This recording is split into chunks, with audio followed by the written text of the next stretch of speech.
Sustainable Conference with a special focus on AI for education for people and planet. But today's conversation is not only about technology, it's about how we teach, how we learn, and who gets included and how we prepare the future generation where they all become responsible in sustainability in the future that's evolving so fast. As you can see, Dr. Habe's video earlier today, right? So let's see how AI is already shaping classrooms, university and workplaces. And the real question today for all the panelists is actually how we use AI wisely, ethically and inclusively so it serves people, protects our planet and strengthens our education system. So with me, I have three distinguished speakers who bring industry, leadership and academic perspective for this discussion. And I think I really would like you to listen carefully, think critically and prepare any questions that you may have, but make it short because lunch is just next and everybody is more focused on lunch, right? But please pay attention to this panel as well. So my first speaker today is Puan Nur Azila Abdul Hamir. She's the founder and CFO of iBots, and she will explore how AI is reshaping pedagogy and redefining the teacher's role, not as a replacement, but as a partner in learning. Puan Azila, up to you.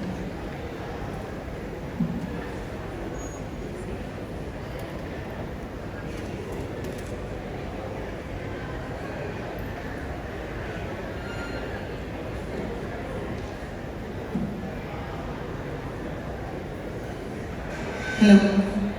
So thank you, moderator, and very good morning to everyone. So let me start with a very honest observation. My slide, next slide. So every time I speak to teachers about AI, the first question is almost always the same.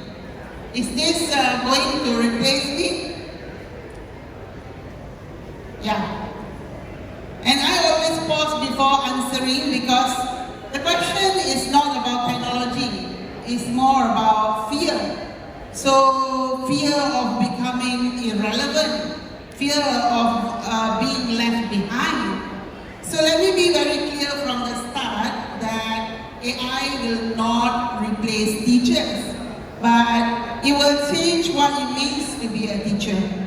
And that change, if we handle it well, it is not only an elevation, but it's also an opportunity for teachers. Next slide.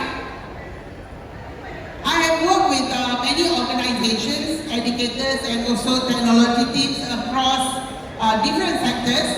And what I see is this. Our education system was never designed for individuality. It was designed for efficiency. One teacher, one syllabus, one pace, one assessment. So that model maybe makes sense in an industrial era where standardization was the goal. But we're no longer living in that world, not industrial era anymore. So our students today are growing up in a reality that is complex, that is fast changing, and also deeply unequal. So next slide.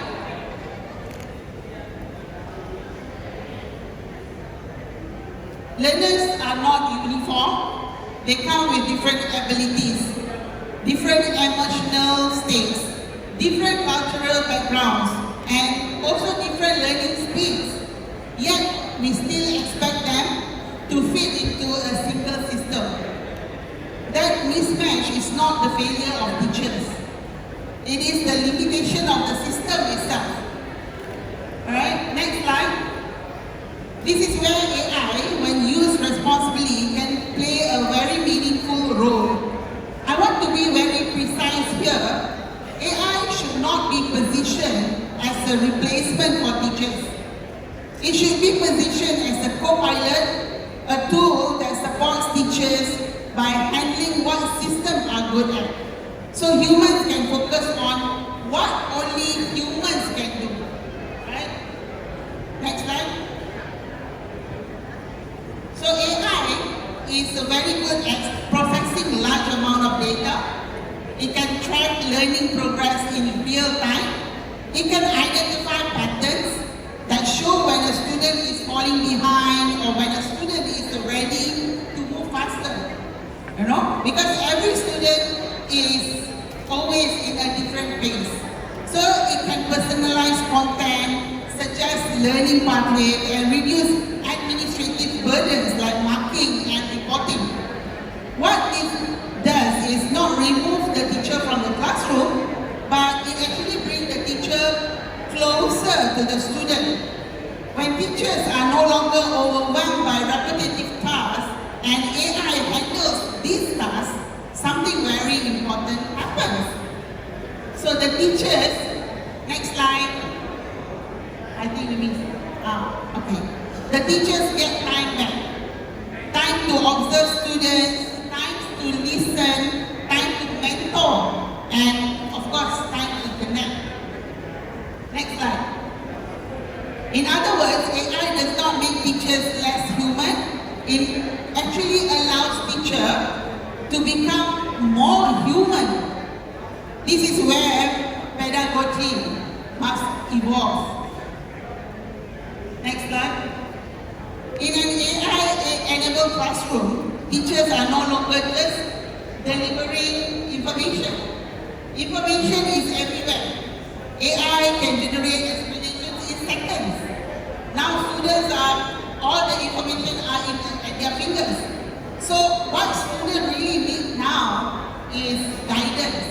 They need context, they need judgment, and they need values. So I see three evolving roles for teachers in this new landscape. Next. Previous. So first, teachers become guides, not guide students to the right answer, but guiding them to ask better questions, helping them to think critically instead of memorizing content passively. The second, teachers become mentor. Next slide. Emotional intelligence, resilience, ethics, collaboration, and creativity. These are not skills that AI can meaningfully teach. These are human capabilities, and they will define success in the future, workforce, and also society. Third, teachers become guardians. So guardians of responsible AI use. So this is where teachers come in the picture. So guidance of fairness, data privacy, and inclusion, because AI is not neutral by default. It reflects the data and assumptions behind it. Teachers play a critical role in ensuring that technology supports learning without causing harm. So this is why the conversation about AI in education must always be grounded with purpose. Next. Okay. If our goal is sustainability, then education must remain inclusive. AI has enormous potential to support the Sustainable Development Goals, particularly the SDG 4. This is on quality education. If this is used well, AI can help reach rural communities, support students with disabilities, and provide personalized learning without stigma. Next. But if AI is used poorly, AI can also widen the gaps between those who have access and those who do not, between those who are supported and those who are left behind. Technology itself is neither good or bad. Impact depends on how we design, how we govern, and how we deploy it. This is where leadership matters. So, in Malaysia, this is a very, very real issue. We have incredible teachers, but we also have rural-urban gap, language diversity, and uneven digital infrastructure. AI education cannot be a copy-paste solution. It must be contextual, it must be respect culture, language, and community realities. And most importantly, teachers must be supported and not be blamed. So from a policy perspective, next. So from a policy perspective, investing in AI without investing in teachers definitely will fail. Teachers need training, need support and confidence to work with AI tools. Fear often comes from unfamiliarity. When teachers understand how AI works, what it can and cannot do, they become empowered rather than threatened. So from an industry perspective, EdTech must serve pedagogy, not the other way around. Tools should be designed to support educators, not bypass them. And from societal perspective, we must remember that education is not just about producing workers. It is about shaping citizens, people who can think critically and act ethically and contribute meaningfully to society. So, when we ask whether AI will replace teachers, I believe we are asking the wrong questions.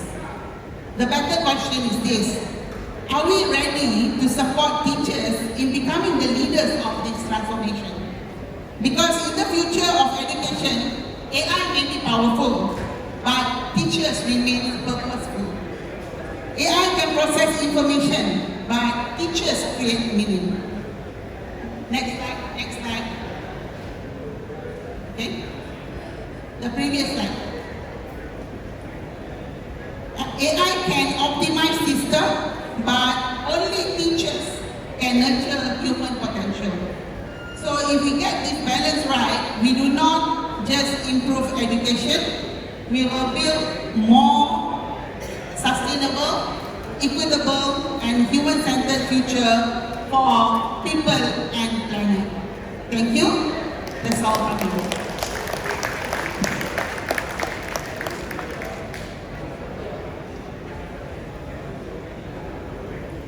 Thank you so much. That was comprehensive and actually a lot of good points shared for educators to actually embrace to make education more accessible and inclusive. Next, we have our second distinguished speaker, Dr. Salasia Abbas, who is the CEO of Sova Intelligence in Berhad, who will speak on inclusion, gender equity, and building sustainable AI talent ecosystem, as this is the natural flow to see how we can actually shape the voices of the future. Over to you, Dr. Salasia. Thank you. Thank you so much. I know everyone is hungry, so I'll quick. Next slide.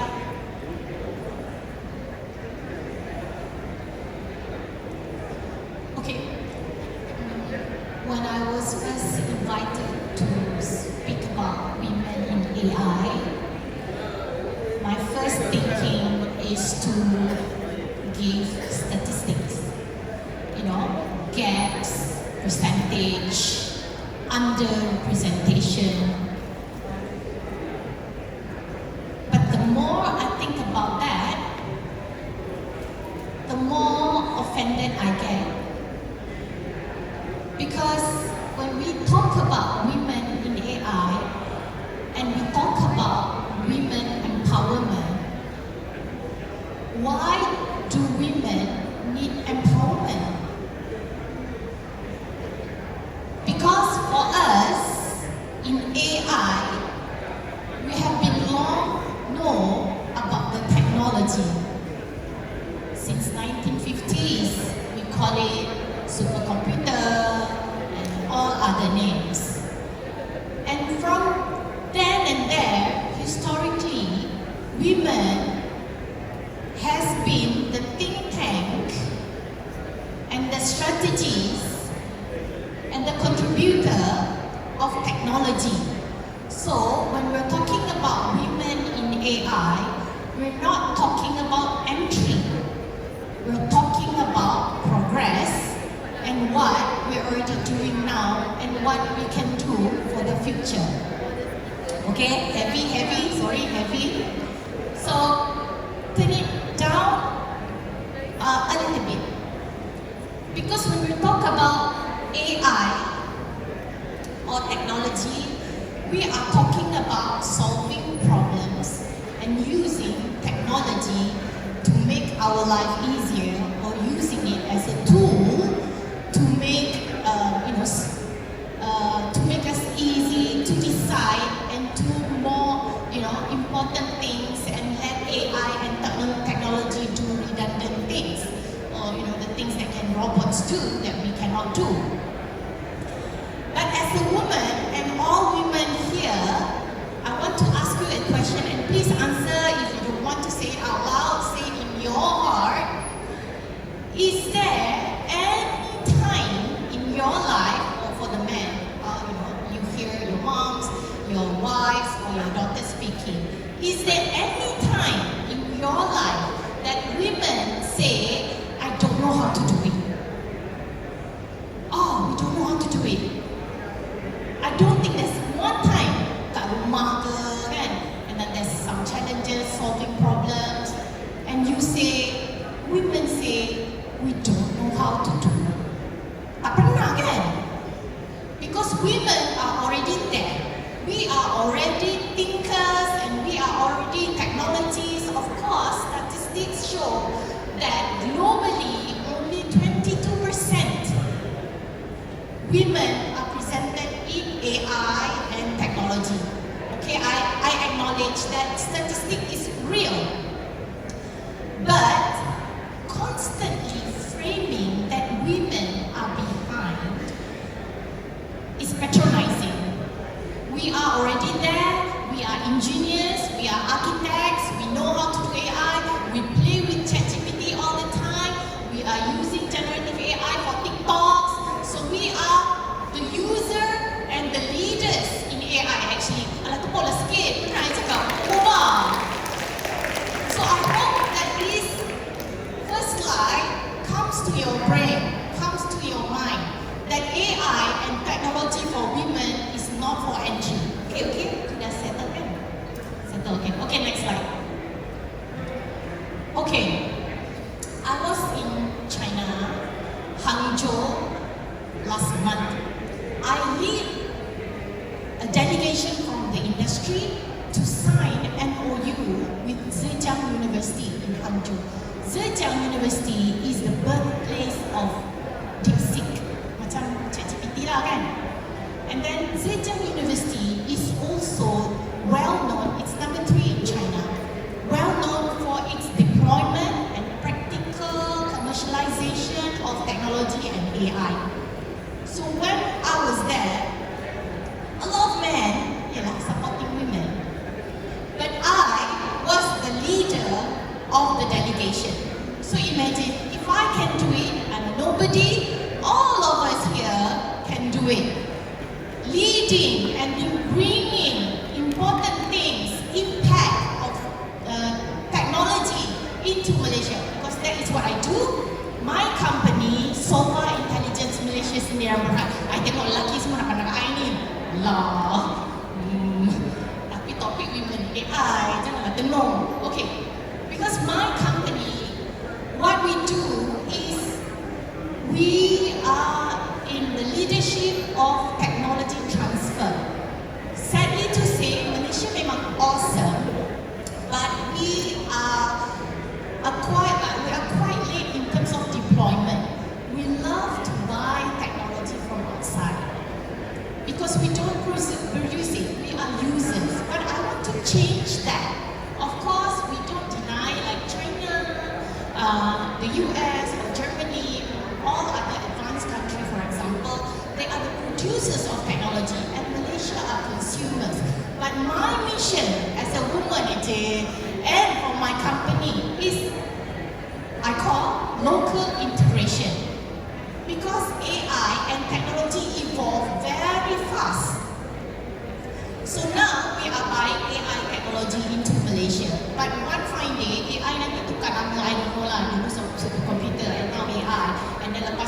robotic, automated, or whatever.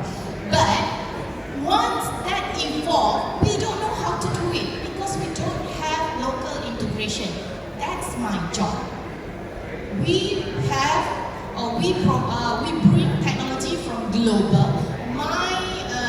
Our companies, partners are from China, USA, we have from Turkey, so it's all global. When they provide technology for us, ladies and gentlemen, don't just use it. We must learn how to integrate into our business, into our decision making, then it makes sense. So whatever technology comes in the future, we are ready. We know how to deploy at our own home. Okay. Banyak jadi dah lari. So those are the things that I and my company bring into Malaysia. For example, the previous slide just now, that is not a hobby drone. Okay, this is a case study. Not a hobby drone that kita fly with our kids too. It's actually industrial grade drones for maritime security and even smart city surveillance using a high-grade surveillance system in a drone. So my point is, every time I talk about women, empowerment, and I keep on realizing that AI, drones, semua tu kan, has no gender. When we talk about technology, it's still about the technology imports and exports into our industry. So another technology that I came across, and if you want it, you can contact me or Dr. No, we can do projects together. It's about early detection of flooding. I use this as a case study for my talk right now because banjir or flooding is in Malaysia year after year. Betul tak? But what are we going to do about it? What are we doing about it? Because we now have a technology using AI for early detection and early prevention, and the matter is about time. Time to evacuate, time to be ready for flooding. In that case, we don't have to rely on traditional method of evacuation rather than using AI for our safety and knowledge for flooding environment year after year. Kita banyak komplain kan, asyik benda yang sama. But then we now have AI and technology to use. So if you have questions after this, where we can get this technology, you can get it from me. Ingat Okay, next slide. Alright, okay, heavy, sorry. I love talking about technology and kan. But then, what do we use every day sebenarnya? Social media, right? So do you know that my company and my partners and then the projects that I want to do with Dr. Noor under SASNET is actually helping you in social media. We have the latest technology where we can transform one word and one photo into generative AI for all social media all at once. All at once. Sekarang kita kena buat satu-satu kan?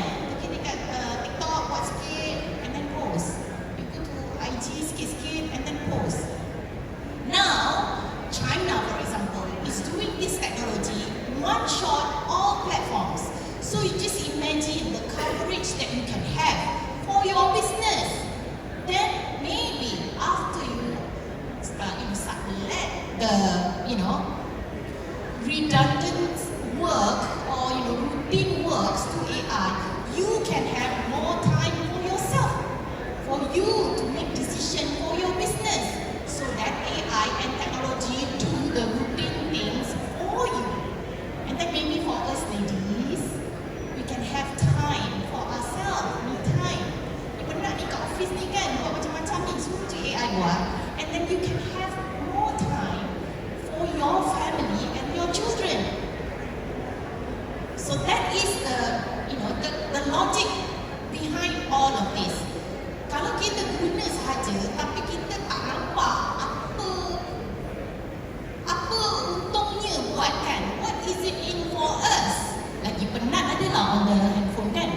sakit and brain sakit kepala.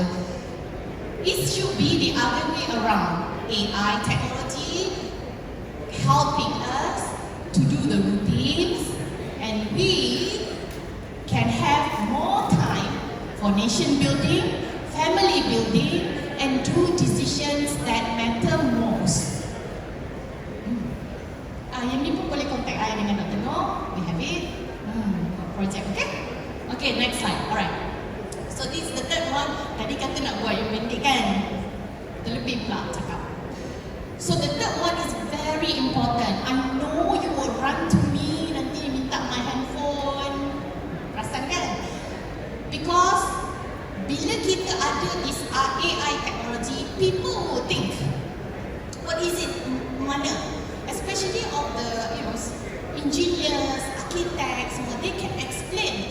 Kita nak tengok, kan? Kita nak experience it. So, what we have in our pipeline, we are building an AI experiential business center. It is not a museum, it is not a showroom, it's not a lab.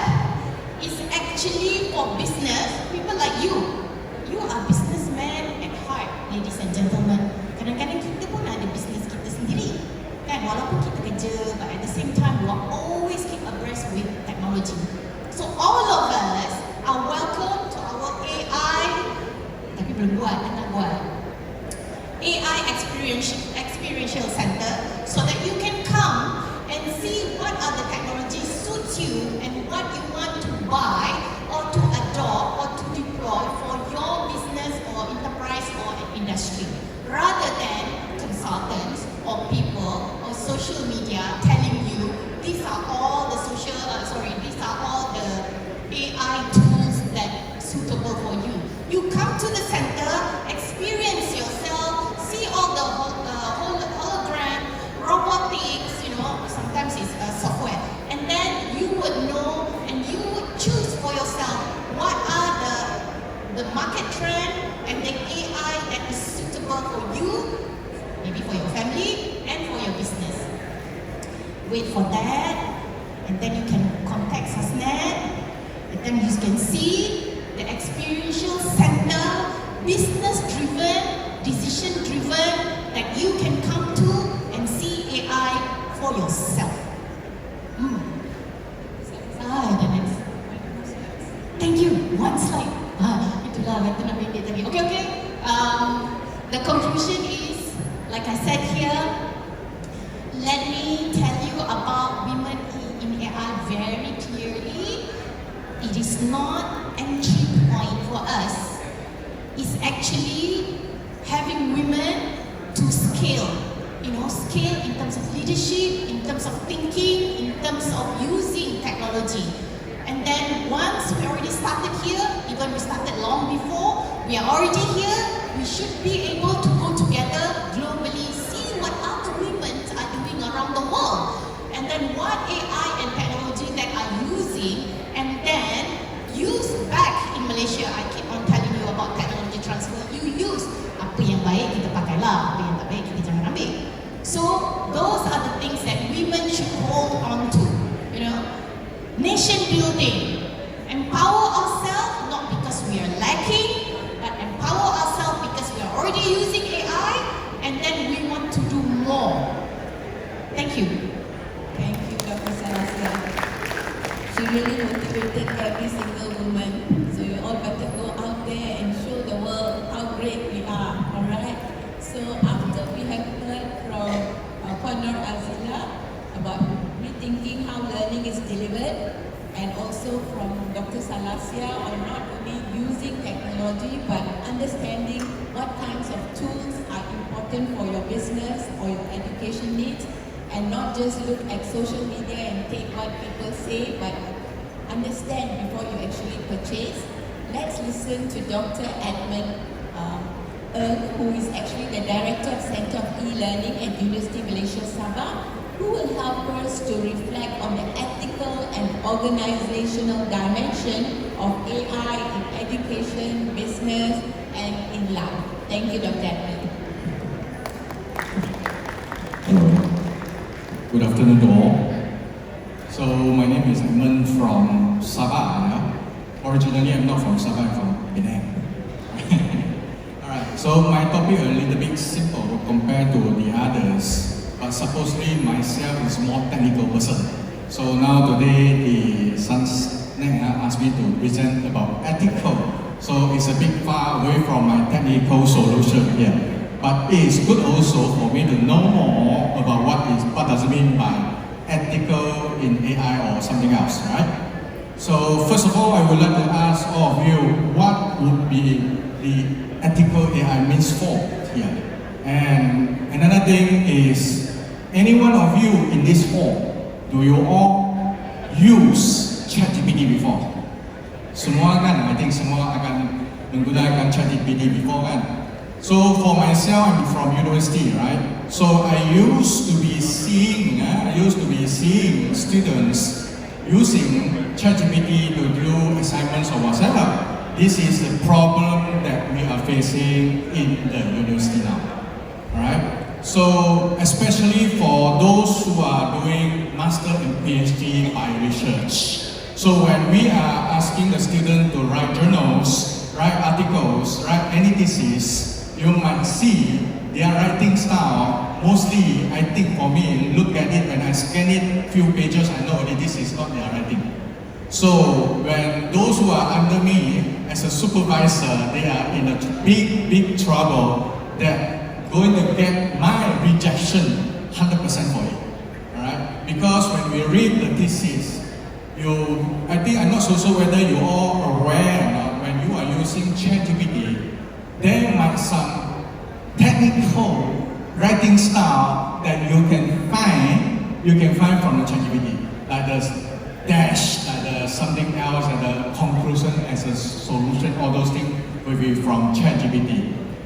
So now my question is it considered ethical in writing style in university? This is in our mind at the moment in the university now, right? Next. So you can see from what I meant just now, understanding of ethical in AI. So for instance, if we are doing assignment, even though if we are preparing for the exam questions, if we are preparing for the assignment for the students, are we using ChatGPT to prepare? Or when we prepare the assignment for the students, and the student can directly use the ChatGPT to answer our question as well. So how are we going to prepare for this case in the university? It's a huge problem huge problem in the university at the moment. So as a lecturer like myself, we are very headed. What kind of questions that we are coming off from the exam? What kind of assignment that we are going to give to the student when they are going to submit? What we'll do from our side to give the marks to the student, this will be the ethical understanding for this case itself, yeah? So in the ethical understanding for this case itself, we need to understand the transparency of the students. You need to let the student know about the transparency, accountability of it, and the trust of the student, whether they are doing the right thesis, right writing, right assignment or not. If they are not doing the right thing, we need to get back the student know. But we didn't mention about, oh no, you are using ChatGPT. No, we didn't mention, oh sorry, we have to reject your thesis, we have to reject your assignment. Please redo it because all the red mark. You know, we are writing the red. You please rewrite it and get back to us again. This is my style of doing that, right? So next one, the ethical in organization. I developed the system for the few organizations before, especially for psychological tests. When before they want to get into the organization, they need to go through the 100 questions that then the system will simulate, analyze whether they are right or wrong person to get into the right position in the organization. But unfortunately, do you think that this analysis of the solution is the right way for us to make decision? As an organization manager, top leader, do you think that the system can replace the human being decision making? What do you say? I think human beings still need to be in place to do the decision rather than letting the so-called system to make decision for you. because the system can give you the percentage of the analysis of the system itself based on the psychological analysis before. But the decision must be from you yourself to analyze, to make decision whether the person itself is the right person to get into the right position. For instance, if you are in marketing, are you going to get something else from some other expert from the Bidang to get into your marketing field or not? So this is the thing that you need to know, the ethical things that you need to be in the so-called organization, especially the promotion. Because in the organization, we are very, very sensitive about promotion. Are you eligible for the promotion to the higher position? Are you using the system to analyze the promotion criteria or? So these are the things that you have to bear in mind that is it human being to be the right person to do that or the system to be the right person to do that? Next one please. So these are the three core so-called principles of the ethical in AI. First is the transparency and also the so-called explainability. Then the second one is so-called the accountability. The third one is the privacy. You can see that these three cores are very important in our daily life because without one of the core, you are going to be biased. Bias means that you are kept yourself into, this is a system that I need to follow, but you are not using the thinking to look into whether the system is in the right position to do that or not. Because in each of the system itself we develop is based on the criteria that we want, based on the requirement that we want, not the so-called decision making that what we want from ourselves in the organization. So that's why when we are doing this kind of thing, you have to be bear in mind, is it the accountability and also the privacy itself into the system together with your decision making. Alright, next, thank you. Building a responsible AI in future. How are you going to build the responsibility AI in future? So that would be the questions that you need to be bear in mind as a leader. If you are the leader, how are you going to make the decision compared to the system that you are doing? So if you are using the system to do decision making, then you need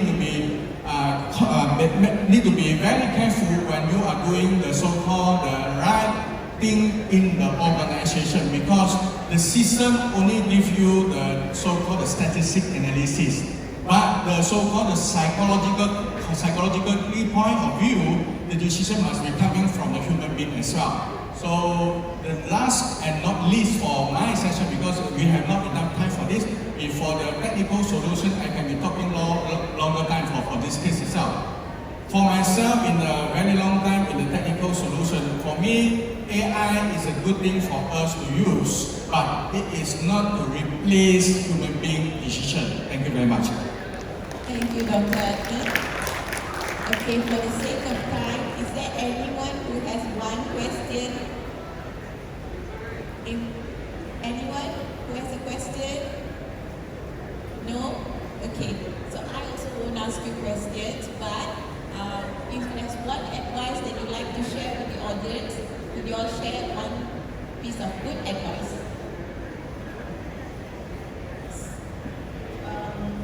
I would love for everyone to see AI differently and start using AI.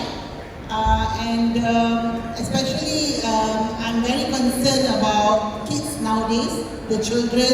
They are the generation that's going to lead the next. So we are looking at another 10 years, another 15 years. We might not be here, but they will be the leaders. So when are we going to start this AI and technology for them? So like my topics for today is school, education, teachers. So these teachers has to start be equipped with AI and technology, so that the children are not becoming like robots, you know. Like teacher want to finish the syllabus, you know. I have 2 kids as well. Always teachers want to finish syllabus, do page 1 until page 20. So this doesn't work this way anymore. So might as well use the platform that are already there apps that are already there. You know, homework can be done from anywhere. Homework can be done through apps as well. So this kind of thing has to start now, today itself. So I want to ask government, when are we going to start this? If not today. That is the thing. Thank you, thank you. Thank you. My advice is actually a call for action. I would like to call upon all of us women, and actually men also, to join SUSNET and support Dr. Noor for whatever she already building. She's a great woman and a great leader. So join us, because we have a really good program and initiative for women catalysts. Like Dr. Noor informed just now, I will be in the bureau and I will be leading us to connect ourselves with women globally and see about AI and technology. That is our call for action. Don't forget us, be with us, and we do nation building together. So my last very simple statement: make the impossible AI possible with trust and dignity. That's all. Thank you. Dr. Annie made it short and sweet.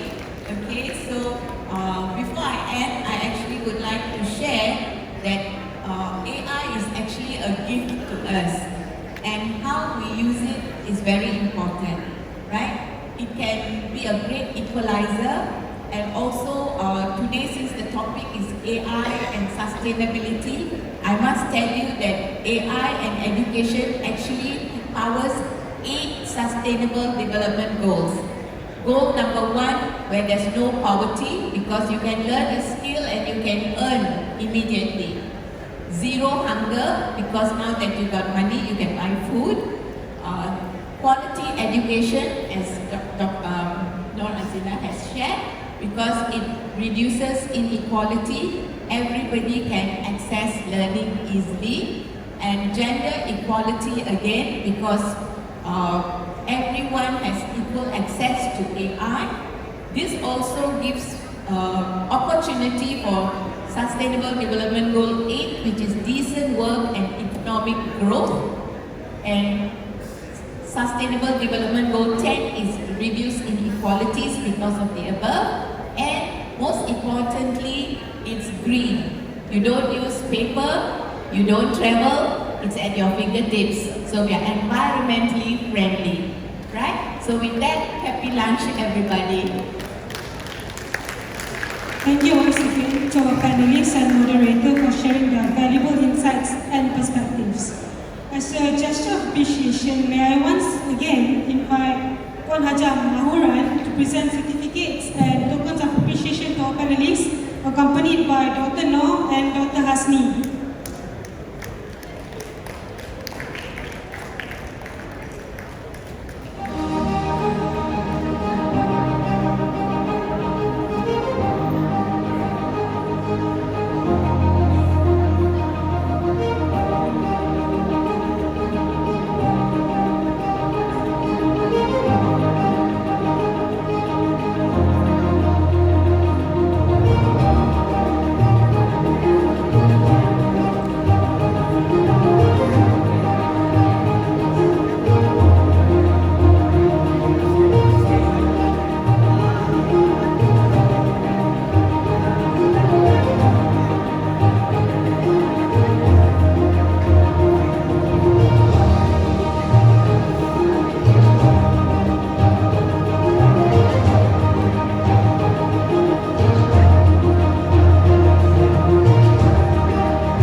Sri Dato Zulkifli, as well as Puan Hilmun to take a group photo, as well as Engineer Hisham Yahya.